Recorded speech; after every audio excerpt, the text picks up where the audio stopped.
Hello प्यारे दोस्तों, कैसे हैं आप सब। आई होप आप सब ठीक होंगे।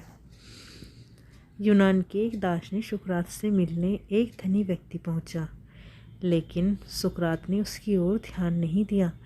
धनी व्यक्ति ने कहा कि क्या आप जानते हैं मैं कौन हूँ। घमंड एक ऐसी बुराई है जिसकी वजह से किसी का भी जीवन बर्बाद हो सकता है। पुराने समय में रावण, कंस, दुर्योधन जैसे महारथियों का पूरा कुल अहंकार की वजह से नष्ट हो गया। इस बुराई को जितनी जल्दी हो सके छोड़ देना चाहिए। जानिए यूनान के प्रसिद्ध दार्शनिक सुकरात से जुड़ा एक ऐसा प्रसंग जिसमें एक धनी व्यक्ति का घमंड सुकरात ने तोड़ा था। प्रचलित कथा के अनुसार एथेंस में सुकरात अपने शिष्य को उपदेश दे रहे थे। तभी वहाँ एक धनी व्यक्ति उनसे मिलने के लिए पहुँचा, लेकिन सुकरात ने उस व्यक्ति की ओर ध्यान नहीं दिया। वे अपने काम में लगे रहे। धनी व्यक्ति को समझ आ गया कि सुकरात ने उसे नज़रअंदाज कर दिया है। इससे वह क्रोधित हो गया। वह सुकरात के सामने पहुंचा और बोला कि क्या आप जानते हैं मैं कौन हूँ। सुकरात ने उससे कहा कि आप यहाँ बैठें और मुझे बताइए कि आप कौन हैं। इसके बाद उन्होंने उस व्यक्ति को दुनिया का नक्शा दिया और कहा कि आप बताएं इसमें एथेंस कहाँ है। धनी व्यक्ति ने कहा कि दुनिया के नक्शे में तो एथेंस एक बिंदु की तरह है।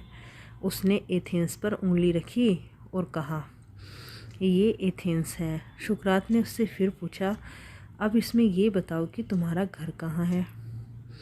दुनिया के नक्शे में एथेंस तो खुद ही एक बिंदु है, इसमें मेरा घर कैसे दिख सकता है। सुकरात ने फिर पूछा, जब इस नक्शे में तुम्हारा घर ही नहीं दिख रहा है तो तुम अपने बड़े घर में कहाँ हो। ये नक्शा तो एक पृथ्वी का है, ऐसी अनंत पृथ्वियाँ हैं, अनंत सूर्य हैं, इन सब में तुम कहाँ हो। सुकरात की ये बातें सुनकर धनी व्यक्ति चुपचाप वहाँ से जाने लगा। तब सुकरात ने उससे रोका और नक्शा देते हुए कहा कि इसे हमेशा अपने साथ रखना। जब तुम्हें अपने धन का अहंकार होने लगे तब इसे देख लेना, तुम्हारा घमंड दूर हो जाएगा। सुकरात ने कहा कि अब तुम्हें समझ आ गया होगा कि इस ब्रह्मांड में हम कुछ नहीं हैं। हमारा झूठ अहंकार ही हमारे दुखों का मूल कारण है।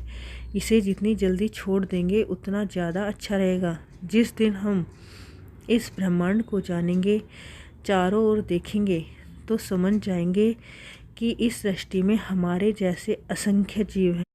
इसलिए कभी भी अपने धन पद का घमंड न करें। थैंक यू, धन्यवाद।